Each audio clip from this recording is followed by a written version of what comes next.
ಭಾರತೀಯರು ಹೆಮ್ಮೆ ಪಡುವಂತಹ ದಿನ ಇವತ್ತು ಪ್ರಜಾಪ್ರಭುತ್ವ ಉದಯವಾದಂತಹ ದಿನ, ಐತಿಹಾಸಿಕ ದಿನ. ಈ ಐತಿಹಾಸಿಕ ದಿನವನ್ನು ಆಚರಿಸುವುದಕ್ಕೆ ಗಣರಾಜ್ಯೋತ್ಸವದ ಸಂಭ್ರಮಾಚರಣೆಗೆ ದೆಹಲಿ ಸಕಲ ರೀತಿಯಲ್ಲೂ ಕೂಡ ಸಿದ್ಧವಾಗಿದೆ. ಈ ಬಾರಿಯ ಗಣರಾಜ್ಯೋತ್ಸವ ಹಲವು ವಿಶೇಷತೆಗಳನ್ನು ಕೂಡ ಒಳಗೊಂಡಿದೆ. ಆ ವಿಶೇಷತೆಗಳನ್ನು ಕೂಡ ನಾವು ನಿಮ್ಮ ಮುಂದೆ ಎಕ್ಸ್ಪ್ಲೇನ್ ಮಾಡ್ತಾ ಹೋಗ್ತೀವಿ. ಒಂದೇ ಮಾತರಂ ಥೀಮ್ನಲ್ಲಿ ಗಣರಾಜ್ಯೋತ್ಸವವನ್ನು ಈ ಬಾರಿ ಆಚರಣೆ ಮಾಡ್ತಾ ಇರುವಂಥದ್ದು. 150 ವರ್ಷ ಪೂರೈಸಿದೆ ಒಂದೇ ಮಾತರಂ ಗೀತೆ ರಚನೆಯಾಗಿ. ಸ್ವಾತಂತ್ರ್ಯ ಹೋರಾಟದಲ್ಲಿ ಒಂದೇ ಮಾತರಂ ಗೀತೆ ಜನರನ್ನು ಒಗ್ಗೂಡಿಸುವಲ್ಲಿ, ಬ್ರಿಟಿಷರ ವಿರುದ್ಧ ಸ್ವಾತಂತ್ರ್ಯವನ್ನು ತೆಗೆದುಕೊಳ್ಳುವಲ್ಲಿ ಅತಿದೊಡ್ಡ ಪಾತ್ರವನ್ನು ನಿರ್ವಹಿಸಿರುವಂಥದ್ದು. ಇನ್ನು ಕರ್ತವ್ಯ ಪಥದಲ್ಲಿ 1923ರ ತೇಜೇಂದ್ರ ಕುಮಾರ್ ಅಪರೂಪದ ಚಿತ್ರಸರಣಿ ಕೂಡ ಇರುತ್ತೆ. ಒಂದೇ ಮಾತರಂ ಥೀಮ್ನಲ್ಲಿ ಹೂವಿನ ಅಲಂಕಾರ, ಆಹ್ವಾನ ಪತ್ರಿಕೆ ಇವೆಲ್ಲವೂ ಕೂಡ ಎಲ್ಲರ ಗಮನ ಸೆಳೀತಾ ಇದೆ. ಇನ್ನು ಬ್ಯಾಟಲ್ ಅರೆ ಭಾರತೀಯ ಸೇನಾ ಸಾಮರ್ಥ್ಯದ ಪ್ರದರ್ಶನ ಕೂಡ ಈ ಬಾರಿ ಹೊಸದಾಗಿ ಆ್ಯಡ್ ಆಗಿರುವಂಥದ್ದು.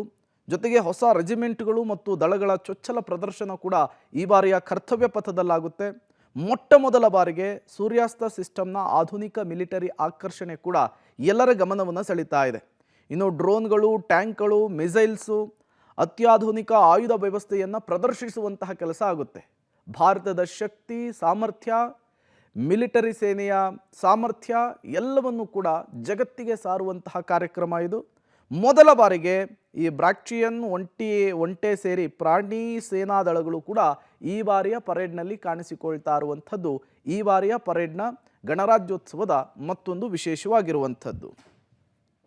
ಹಾಗಾದರೆ ಈ ಬಾರಿಯ ಗಣರಾಜ್ಯೋತ್ಸವದ ವಿಶೇಷತೆ ಏನು ನೋಡ್ತಾ ಹೋಗೋಣ. ಒಂದೇ ಮಾತರಂ ಥೀಮ್ನಲ್ಲಿ ಈ ಬಾರಿಯ ಗಣರಾಜ್ಯೋತ್ಸವದ ಆಚರಣೆ ಆಗ್ತಾ ಇದೆ.